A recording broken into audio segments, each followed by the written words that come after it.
everybody. Hey, hey. Hey, welcome to another episode of Cinema Royale. We are the Punch Drunk Critics. I'm John. Guy over there, handsome fellow to my left, is Travis. And this is the first time I remember to introduce us, and you didn't have to do it. Yeah, I know. I'm very proud. I'm very proud of today. It's a step in the right direction. Good job. Indeed. Feels weird to say already, but we're getting ready to talk about the penultimate episode of Falcon and the Winter Soldier. Can we just all agree 6 episodes is too few? The thing is, I don't know how many would be enough. That's the problem. If it were 8, I'd still want there to be more. That's how much I like it. I like this better than WandaVision, and I loved WandaVision. Yeah. I loved WandaVision. I think a lot of people are surprisingly saying that. A lot of people are liking this better than WandaVision, and they're saying it with the air of disbelief. Like, I never would have thought that they would have liked this better. But I don't know. Different. I mean, WandaVision was playing on multiple levels, but so is this. Mm-hmm. I think the reason why I know the reason why I like it is because the whole espionage thing, the whole thriller aspects of it is more in my wheelhouse, along with characters that I'm more closely attuned with than I am Vision and Scarlet Witch. Mm-hmm. Plus, I like the way this show is dealing with race in the realm of superheroes, which is something that Marvel hasn't really done. So it's operating on multiple levels, just like WandaVision is, but in something that's more in my arena. So I'm really digging it. Yeah, I mean it really is hitting on. I'm a mark for this from the beginning. I think I've said pretty much every week on this show that the Marvel espionage stuff is my go-to. That's my favorite of all. The thing that makes me most sad about this series and MCU as it is right now is that we'll never see Black Widow, Winter Soldier together. I mean, they were a big thing in the comics.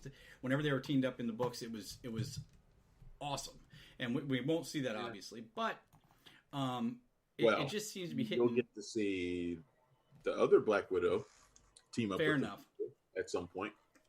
But that whole thing was about their history, so they wouldn't have that. I mean, they hinted at it when in the Winter Soldier, which is like, oh, he shot the target through me or whatever. But I know it hits on so many different levels. I mean, it's doing all the things you said, but it's also not lacking in the action, not lacking in the choreography, in the ancillary character development is in there too. I mean, everything seems to be hitting exactly right, and I don't think there's anything else I could ask more. But if I had some more episodes, I would have preferred to see more of Isaiah Bradley's story. I would have preferred to see more flashbacks of Bucky dealing with his Winter Soldier, trauma, because I just think he's really cool as Winter Soldier, and I want to see more of that. And then more of what's his Falcon's partner's name in the beginning? Torres. Torres, who in the comics, for those who don't know out there, becomes Falcon at one point, but a little bit of a different one. He gets like a DNA hybrid, so he's actually half bird. I don't think they'll do that, but this episode kind of hints towards that anyway. The handing off the wings, at least. Yeah, Torres does get the Falcon wings, which also means like, well, if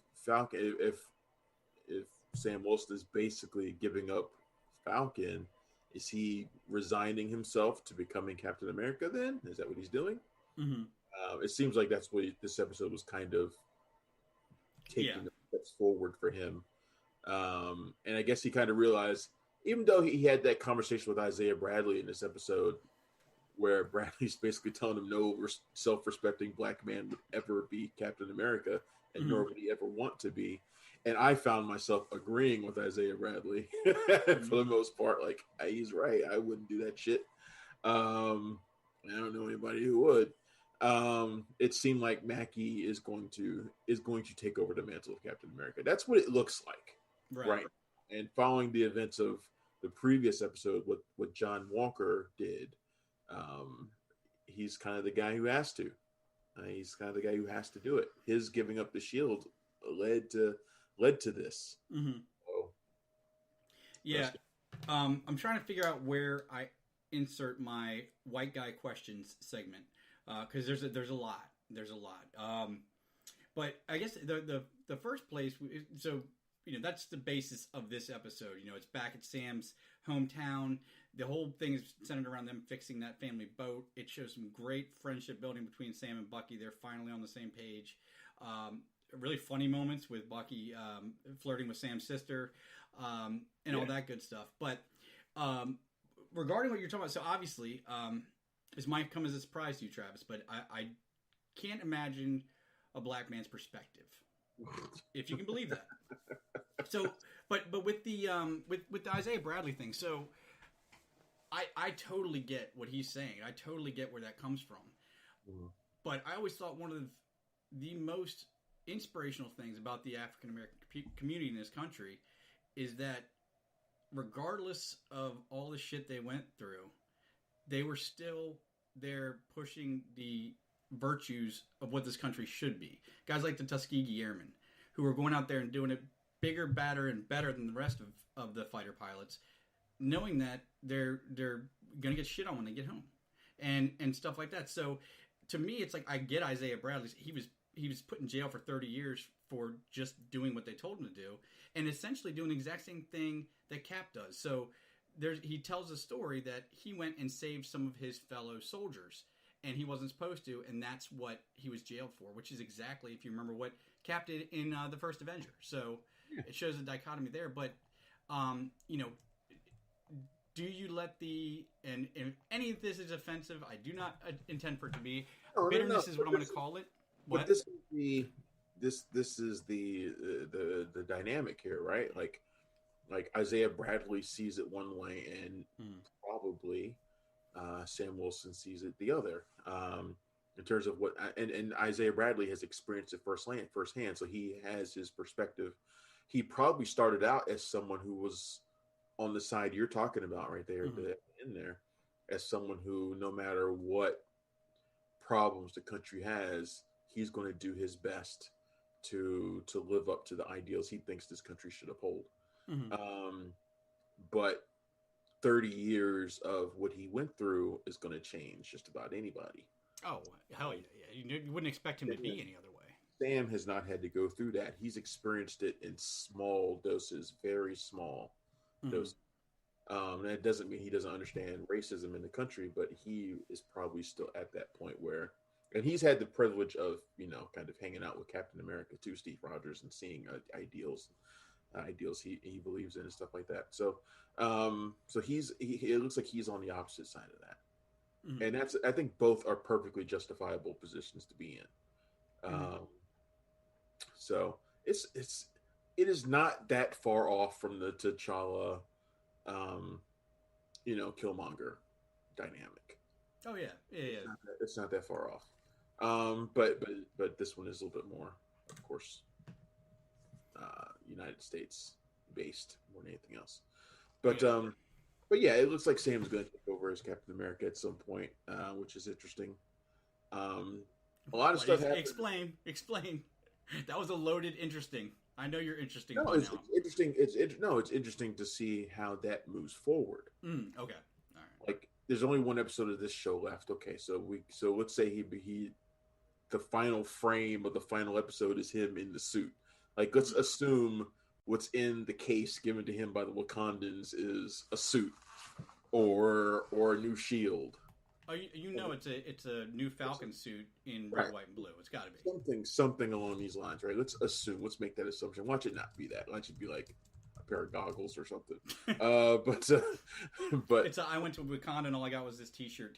Let's just right. It's like, here, we gave you a mechanical arm too that we can deactivate anytime we want. It's fine. Poor man. Honestly, the look on Bucky's face is still in my mind.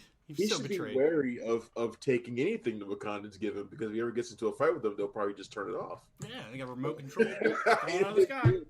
Even if they did give him a whole Captain America suit, he'd be like, should I even wear this? Because I've seen you guys. You got back doors and this stuff. Right. So, but no, there's only one more episode left. So say the final frame of the final episode is him wearing the suit, wearing a new Captain America suit, becoming Captain America. Does he then jump into a new Captain America solo franchise because the other one is over? Does that on the big screen? Is that what happens? I don't know. That's what I mean by saying it's interesting. I'm curious to see what they do with him after he becomes Captain America. And then does he stay Captain America? Because in the comics, he wasn't Captain America that long.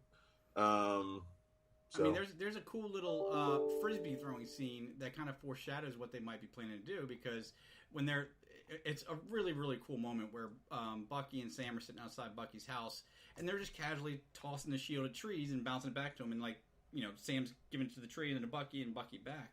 And I was looking at that, I'm thinking, well, this is cool, like a visual of the two of them connected by Cap, but also both of them able to wield the shield. So that's got to be a bit of foreshadowing, saying at some point you're going to see it. I mean, they've been teasing Bucky holding the shield since First Avenger. I mean, there's every reason to think that they both could end up Captain America at some point. I mean, who knows? We just don't know. Yeah, there's no reason for. I think, and I think Bucky actually wants to be Captain America in some way, but I think he wants to do it because he thinks it will resolve him of everything that he's done in the past. I think that's probably what, if he were to ever become Captain America, that's the angle they would play it. Oh, for sure. But who knows? I'm curious. Like I said, I'm curious to see what happens. Now that you put that out there, that's an interesting point, because because one of the things I had noted down to talk about here was, these Marvel shows they've said they're pretty much one-offs. It's a limited series as much as instead of a show. But if any of them could be, a repeated season, it's Falcon and the Winter Soldier. That procedural aspect of it, you could go for seasons and seasons, but that kind of robs Anthony Mackie of his chance to lead a Captain America movie. They're bringing up the Young Avengers. Somebody's got to be in the lead. I don't know who else it would be at this point. I think you do both. I mean, guy's so goddamn charismatic. You could have him starring in every single movie and you'd make money. Yep. I mean, Anthony Mackie's so charismatic. You tried to make us review a movie that came out 2 years ago that had Anthony Mackie in it. I knew we weren't going to not talk about this. And I was like, what? I was like, I remember that movie from 2019. You know what? And the saddest thing was, I thought I was ahead of the game because, like, man, I didn't see this on the list because Netflix had it as new release Friday, like brand new movie, and I didn't realize they meant brand new movie to Netflix. So I watched it last night. I was like, man, we got another movie to watch, and we talk about this, and I was 2 years late. Thank you for keeping that quiet, though, and not publicly embarrassing me about that. That's the power of Anthony Mackie, man. His charisma last 2 years, apparently. No, that was funny. But like I said, a lot of stuff happened this episode. Hydra. We got that big cameo that they promised us, and I was very pleasantly surprised to see Julia Louis-Dreyfus show up, because now we can officially say she's part of the Marvel Cinematic Universe. It doesn't even matter the character. She's playing Valentina, whatever, whose name, her last name I always forget. She's I hesitate to call her a major character within Marvel. She's a familiar character to some people. She's on the level like a Maria Hill, would you say? I guess I would say she's probably like a notch down from like Madame Masqué or something like that, or I don't know. I mean, she's in the espionage field. She was Nick Fury's girl for a while. She's been part of Hydra. She's been part of all these evil groups, and she was legit like a quadruple agent at one point. So yeah, she's definitely part of some evil group, like probably like the Serpent Society or something. In Marvel now. But what we learned after the episode is that she was initially supposed to appear in Black Widow first, which is interesting. And it makes me wonder if she's still going to be in Black Widow. Right. She still has a role in there. And if that's the case, then it means that Marvel is sprinkling her around the MCU, and that means she's going to have a big role. Yeah, I think if she shows up in two places, then it's not a one-time don't show up thing. But speaking of villains, one thing so everybody's starting to think that Agent Carter is the power broker. The iPhone theory is huge. Have you heard about that? No, but I can see why people would think that already. Yeah, well, so apparently Apple has a rule for using their devices in film and television that they can't ever be used by villains. And she uses a droid in Madripoor, but I get all that, and I think people are half right. Yeah. So I can tell you right now what the post-credit scene is going to be. That's going to be left unresolved, and it's going to cut post-credits in Madripoor. Sharon Carter on the phone, revealing herself to be the power broker, hangs up the phone, turns around, is Mystique. Goddamn, I should be a writer. It's Mystique. I mean, she was one of the top Madripoorian people, right? No. It's still a good idea, I think. I think they should do it. So go ahead and rewrite that. You got a week. It would be a fantastic idea if the X-Men were already introduced. Yeah, but it's not like they have to give them. It's not like everybody won't know who that is. Everybody would know who it is, and they would know who it is because of her connection to the X-Men. Yeah, but that's what I'm saying. It's not like there's going to be a bunch of people like, who's that? Everybody knows who Mystique is at this point. So you could introduce her that way. All right, whatever. I thought she was big in Madripoor. I was wrong. Let's move on from that. I mean, you could be wrong, but right in a different way. All right, I'm listening. You could have her reveal herself as the power broker and turn around and get shot, and we see the person who shot her, and it's Maria Hill.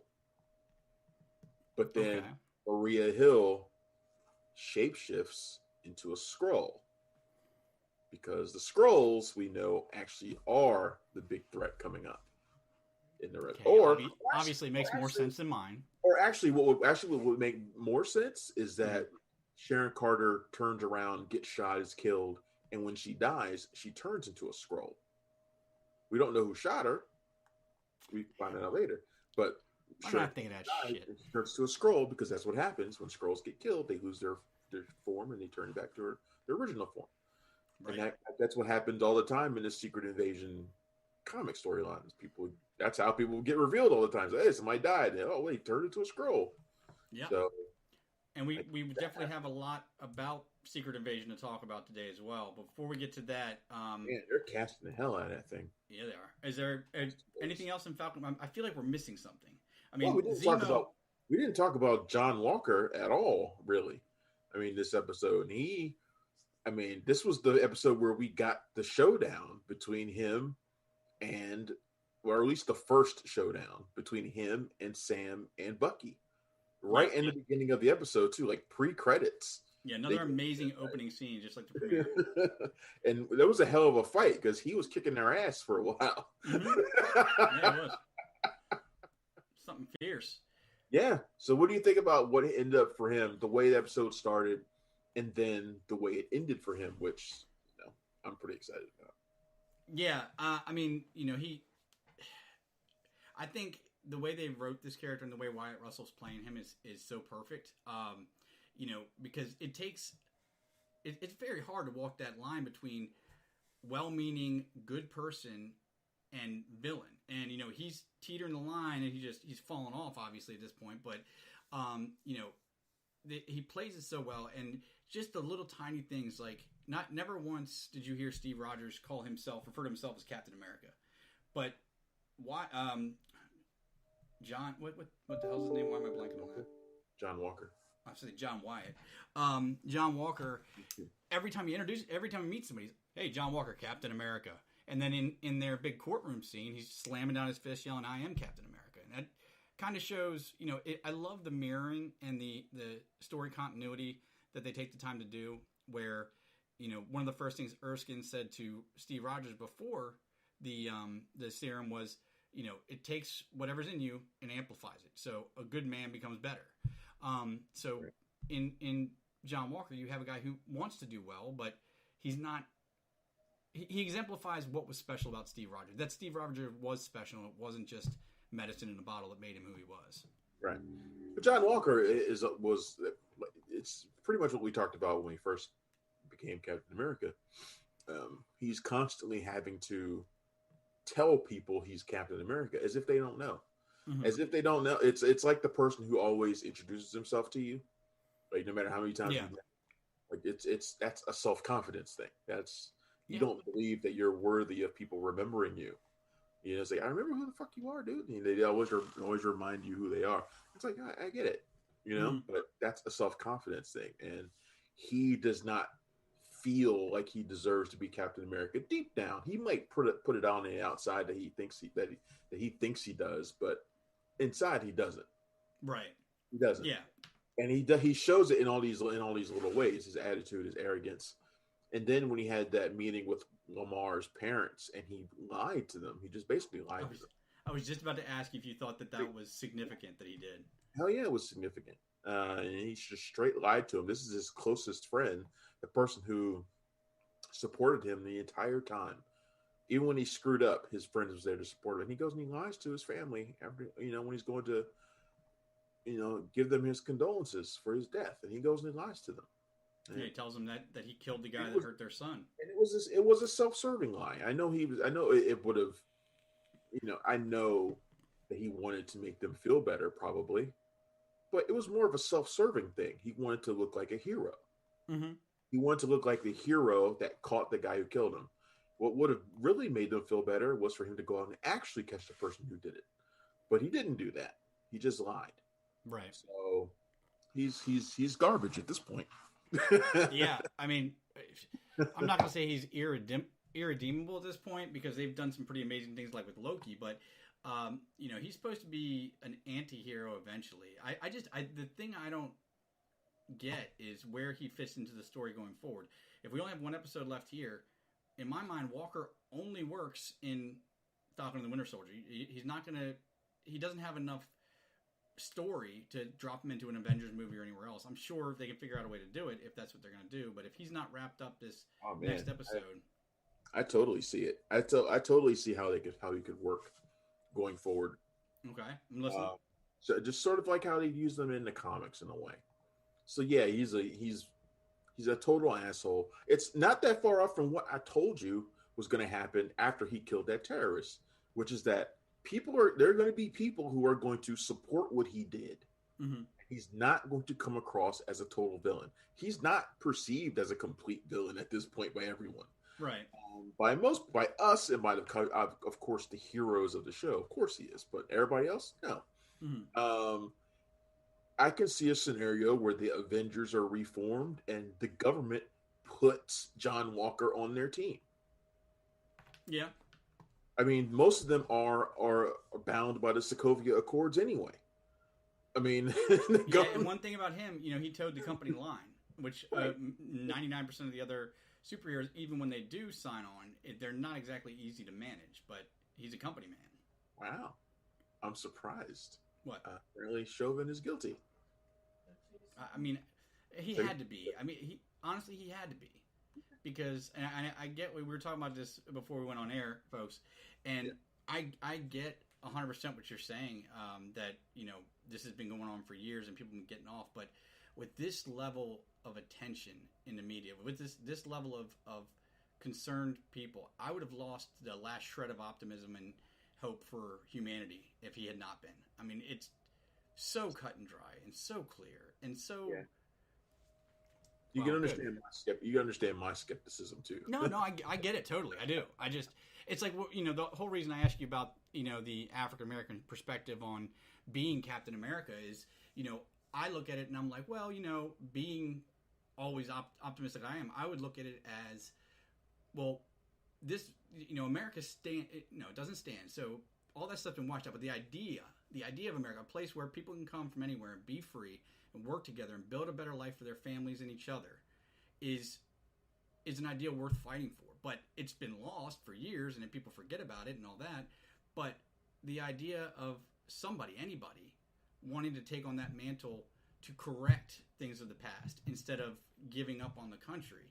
But right. I'm aware enough to recognize that that's coming from a place of at worst privilege, but at best just simply not understanding. Right. Yeah. So let's not dwell on Chauvin. We don't want to talk about that. We can talk after. We don't need to talk about it in the middle of the show. I just I do have one other gripe just about it was coming in, so that's why it happened. But Walker, going back to John Walker. Mm-hmm. Like I said, I can see a total scenario where, he got court-martialed and drummed out of the military. But like I said, there are going to be elements within the government who are still going to like him. Mm-hmm. And I could see him easily being placed on a team. Maybe not necessarily the Avengers, but maybe placed on a different team. I do think the arrival of Valentina, who was one of those people who supports what he did, possibly heralds the introduction of the Thunderbolts or the Dark Avengers. And Zemo going to the... See, I'm all with Thunderbolts because they, the Wakandans came and got Zemo, and they're taking him to the raft, which is where Thunderbolt Ross is going to recruit his team from, right? So, and I can absolutely see John Walker being a Rick Flag for the Thunderbolts. You know?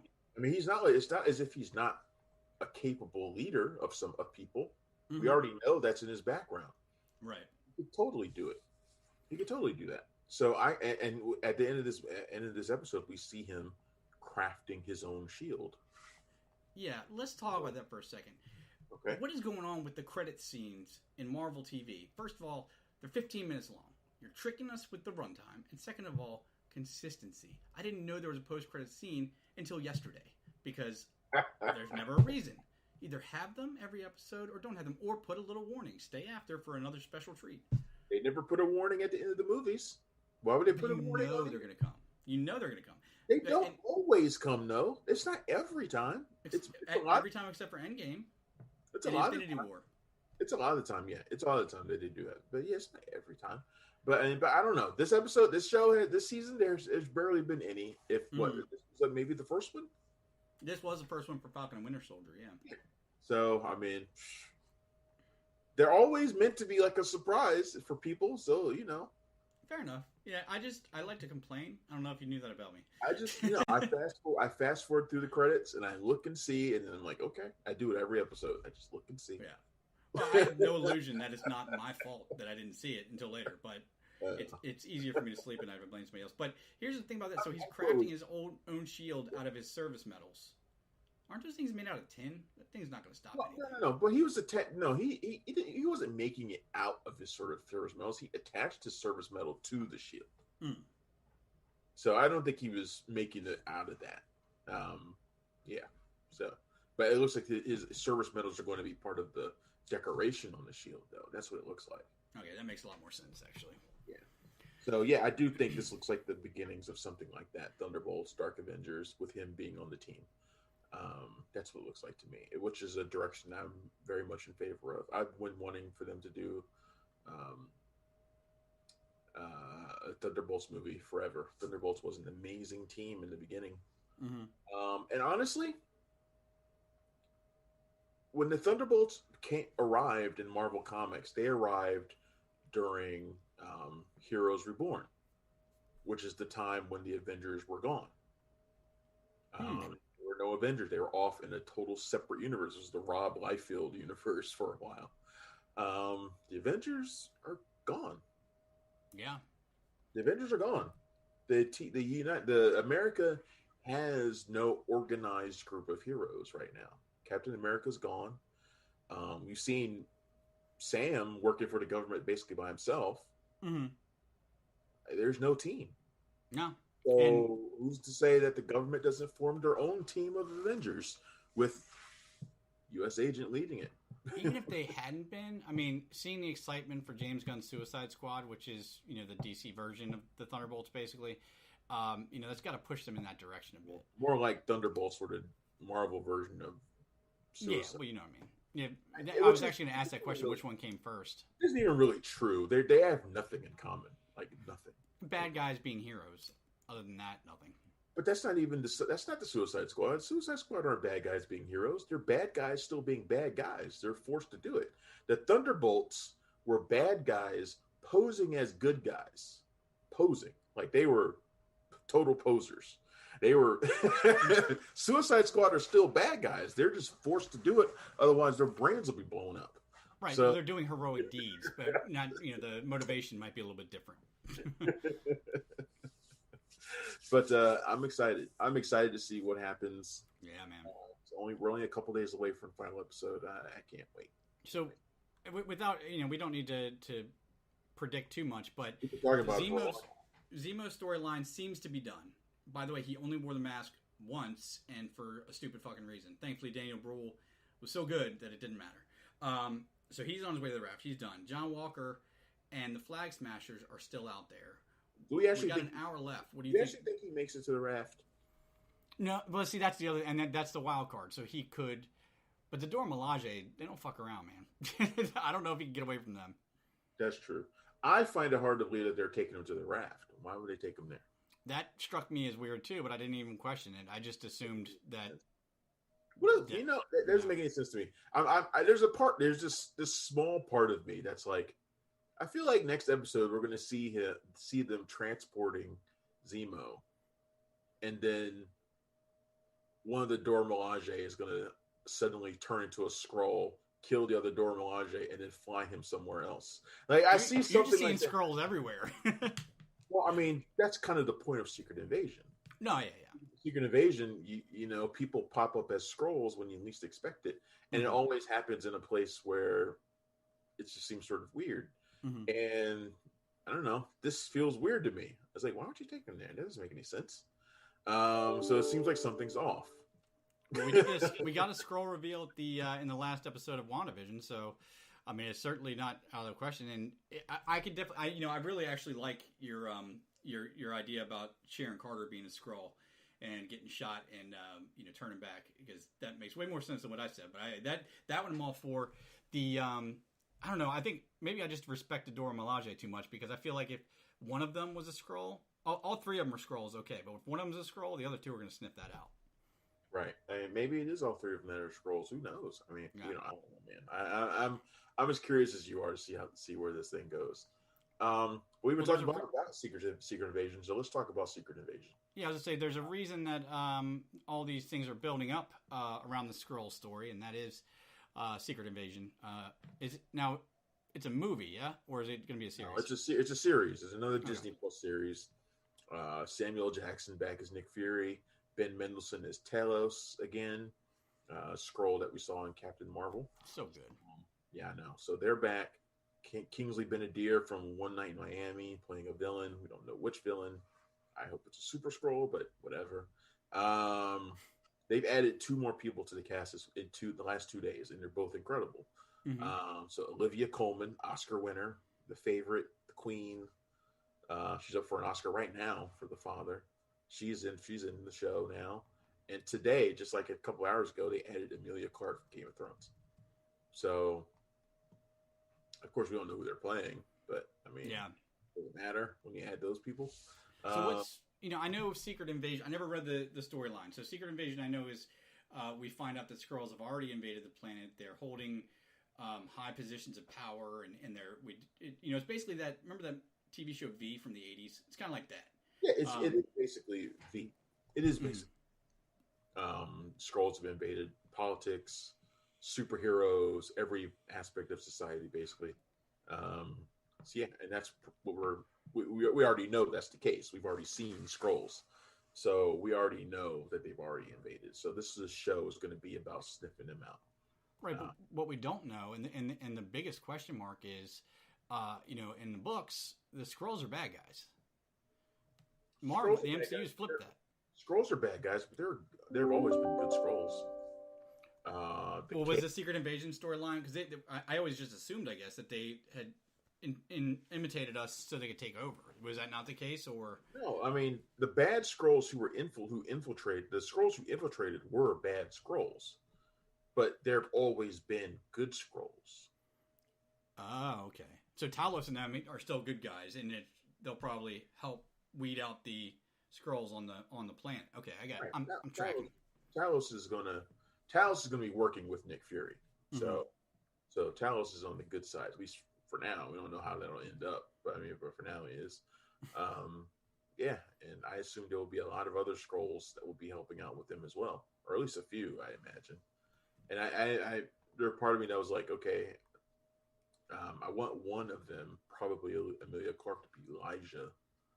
Elijah is a key Skrull in Marvel Universe because she was engaged to Johnny Storm of the Fantastic Four, and she's obviously good. And I'm like, maybe so it would be a cool way to kind of tease the Fantastic Four without bringing them in quite yet, as having somebody connected to them like Elijah.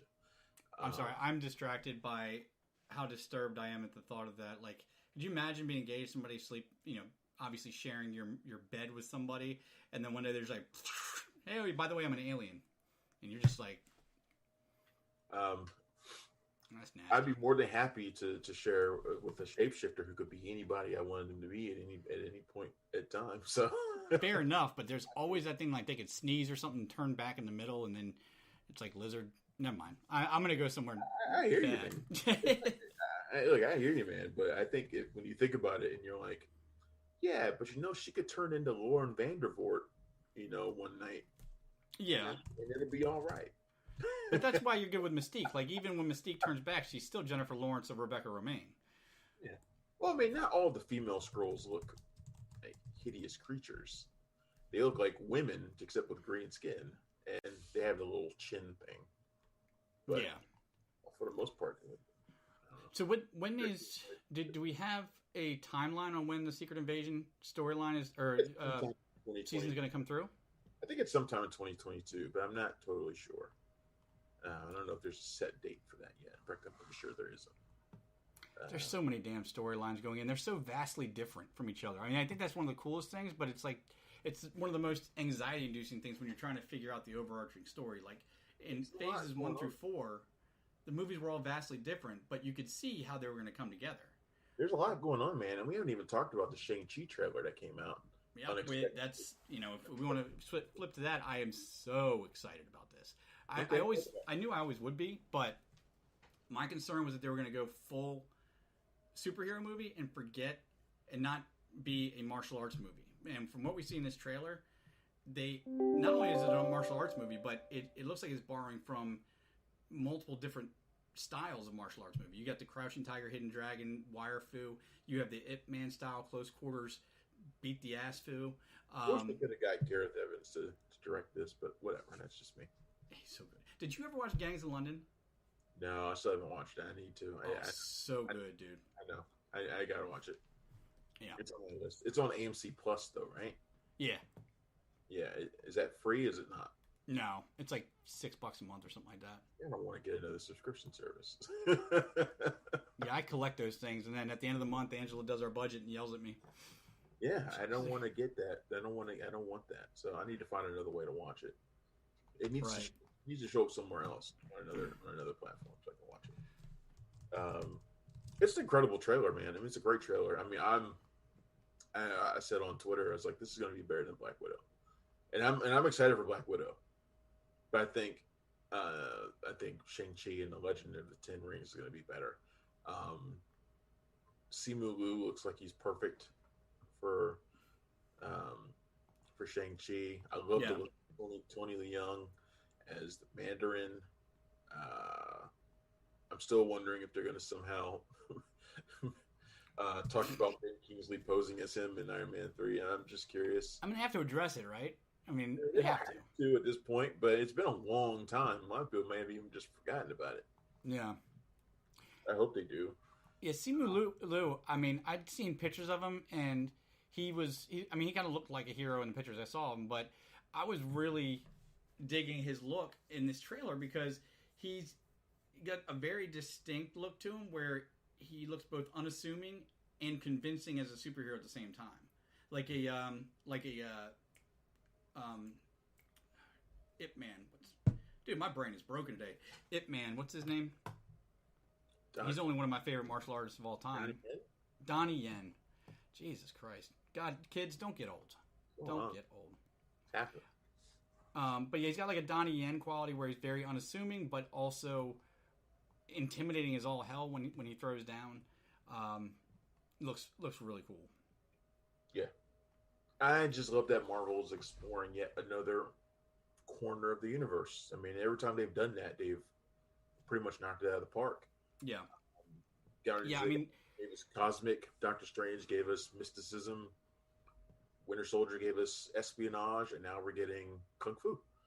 And these are all aspects of the Marvel universe that make it so goddamn unique and dynamic. And I think it's cool, and I hope they can really explore the kung fu aspect. The kung fu aspect of it actually ties into the mysticism part really well. Mm-hmm. The whole chi thing is based on mysticism. It's what gives not only Shang-Chi his abilities, and it looks like he's going to have some abilities in this movie too. At least it seems they're teasing that. But it's what powers Iron Fist's abilities. And of course, if you're talking mysticism, you're talking Doctor Strange. He probably knows a thing or two about it. Mm-hmm. All these things connect. All these things connect in different ways, and that's why I'm curious to see where they go with it on the long run. Yeah, and I really want to know what kind of impact the and do they bring back Finn Jones as Iron Fist? Does he show up in the final frame in the post-credit scene of Shang-Chi? Does Finn Jones come walking in? I mean, he has to, right? Yeah, I mean, you have the audiences would riot if he didn't. He's the most beloved hero ever. Hey man, want to fight? To be continued. The crowd would boo if he came out. Like, it's like no, they would just walk out. The crowd unless he walked out and immediately got his ass kicked by Shang-Chi, then that might be okay. I'll never forget that Defenders joint, man. When they were introducing everybody from the Defenders, and he was the only person that nobody said nothing. Mm-hmm. Like everybody was cheering for every single person introduced, and then he was the last one, and they introduced him, and everybody was like dead silent. I feel so bad for him, man, because like even if he was shit in it, and it was his fault, like that's gotta suck. Though. The thing is, he wasn't shit. No, I'm saying even if he was shit, it was just a bad interpretation of the character. He was the wrong person to be playing that character. Yeah, what I'm saying is, even if he was shit, which he obviously wasn't, but he was actually considerably better in season 2. Oh yeah. I mean, I don't think he's going to get credit for it, but he was actually better in season 2 of Iron Fist. Oh yeah. Oh, let's not talk about the Netflix shows because then it's going to make me sad again. I finally got the Punisher I wanted to see, and at least I got 2 seasons, and then they pulled the plug. I mean, I've still never watched that show. Like, I don't think I've completed either season. Did you not like it, or just because there's so much stuff out there, or what? Because by the time the first season was coming around, they were already talking about getting rid of everything. Yeah, I think that really sucked. I mean, because he's been my favorite character since before I should have been reading Punisher books, and this is how bad the Punisher's gotten screwed in the last 10 years. All these idiots who don't understand the Punisher are using his logo to mean something that it's not supposed to mean. Oh, yeah. Then you finally get an amazing actor that can perform the part to perfection, and some stupid contract bullshit takes it out. I mean, they really need to... Where do you stand on the bringing back the Netflix heroes? Daredevil and Punisher and like the actors and everything. Where do you stand on bringing them back? I think I would personally love to see Kristen Ritter back as Jessica Jones. Mm-hmm. I loved her in that. In particular, I would like to see. I'm more interested in seeing like the other characters, not necessarily like the main characters. I'd love to see like Jessica Henwick back as Colleen Wing. Oh yeah, because I have a thing for Jessica Henwick.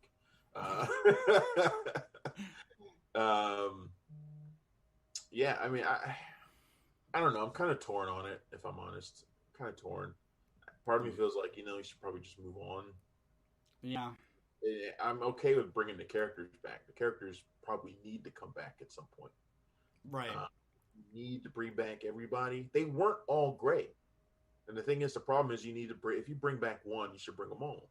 Well, the only one that wasn't great was Finn Jones, right? I mean, I personally did not like Charlie Cox as Daredevil, but that's just me. He didn't work for me as Daredevil. I never thought he was intimidating looking enough, but I thought that's kind of what they were going for with the unassuming guy. I don't know if I needed him to be intimidating. There was just something about him that I wasn't feeling. I don't know what it was. I like Mike Coulter as Luke Cage, but I actually think you can do better. I think you can do better than him. He's still not a great actor. Do you watch Lucifer? No. There's this guy. I gotta look up his name. He plays the Lucifer's brother, the Angel of Menadil, and he would be a perfect Luke Cage. I would support like Trevante Rhodes as Luke Cage. He's not big enough, is he? Are you kidding? You looked at Trevante Rhodes. Who am I thinking of? You're thinking Trevante Rhodes from Predator and Moonlight. Okay, apparently I have no idea how to spell Trevante. Okay, got you. Okay, yeah, that's not who I was thinking of. Yeah, I can see that for sure. I think Trevante Rhodes could play Luke Cage. Yeah. But I mean, you have such spectacular misses, and to be fair, none of the other Punishers that took on the role, with the exception of Dolph Lundgren, were bad. I mean, Thomas Jane was fine for his version. I thought What's that? I love Thomas Jane as Punisher. Yeah, I mean for that I didn't feel like it was it felt like a sanitized version of the Punisher, but then you had Ray Stevenson, who was amazing in Warzone, and that was a very comics accurate book. But there was something about John Barenthal where he was the only one that was able to make it feel real and grounded, like this could really happen. This is really a guy who's got PTSD. He's also the best actor out of everyone who's ever played him. Yeah, well, yeah. I mean, I think more than anything, that's the key. The key. There are two different keys here.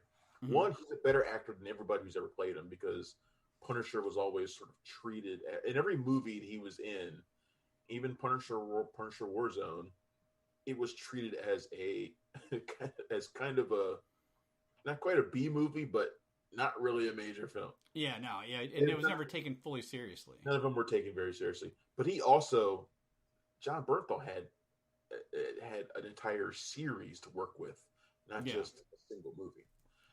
So he had advantages that everybody else didn't. I would wager to say that a couple episodes of that show probably was more than any budget from any of those Punisher movies on the big screen. But plus, like I said, he's just a better actor than them. So yeah. But out of the four, out of them all, Thomas Jane's still my favorite. I mean, I fully loved that movie until I saw Barenthal's Punisher. He would have been my top two, and he did. The thing I love about Thomas Jane, just to get off on a tangent, is how much of a fanboy he is, how much he loves the art. Have you ever seen the short film he did after they decided they weren't making any more Punisher films with him? I remember. Was it Dirty Laundry? I think was the one he did. Yeah. Oh, yeah. So good. We did have some. We're coming up on close here, but I knew we had something else on the list. I don't remember what it was. I'm sure we did. We spent a lot of time talking Marvel. Yeah. Confirmation. He's Batman again. Michael Keaton. He's back. He's back as Batman. Yay for the Flash. So we just didn't have that confirmed before, right? Because I mean, this is we heard about it like some months ago, but Michael Keaton himself has been like playing coy, and then we knew like a few weeks ago that he wasn't signed or anything. It wasn't official, but it was official yesterday. The official first day of shooting was yesterday on The Flash. So he has been now confirmed. He is back. So we're going to get him. We're going to get Ben Affleck's Batman. So The Flash is finally happening after years of delays. I didn't think this was ever actually going to happen, if I'm being honest. I don't blame you. Yeah, there's a reason not to think that. I mean, there's the number of filmmakers who've signed on to it and then left, who were in talks for it and left.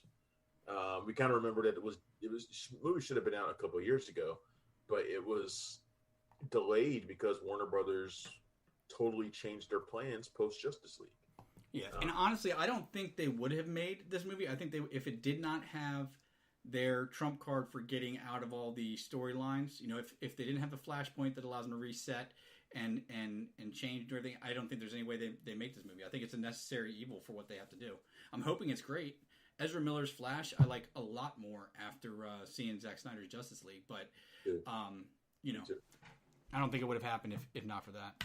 He's a much better character having seen that version than the one we got. Too bad only one of those is canon, and it's not Zack Snyder's Justice League. So yeah, man. I mean, the pervert Wonder Woman scene is one problem, but then one scene that I really liked in the Whedon version, and I was surprised to see changed, was the "Just Save One" speech when Flash is scared to get in there and fight with the parademons, and Batman pulls him aside and said, "Just save one person. Just save one." And that was a great scene, but then when you see the way that Snyder was going to do it, where Flash is actually presented as a heroic quantity instead of a scared kid who needs a pep talk, it was way better that way. It's way better that way. Yeah. So. Totally better that way. Yeah, so I'm excited for that. I'm excited to see him back, and supposedly he's going to be sticking around after the movie too. So he'll be a part of the DCU for a while, which is interesting. So, are we finally getting? Do you think they'll go Batman Beyond or just Old Man Batman? I think he'll probably just be Bruce Wayne. Yeah, fair enough. Honestly, I think he'll probably just be Bruce Wayne and not necessarily suit up as Batman. I think there will come a point where he may pass the torch to someone else.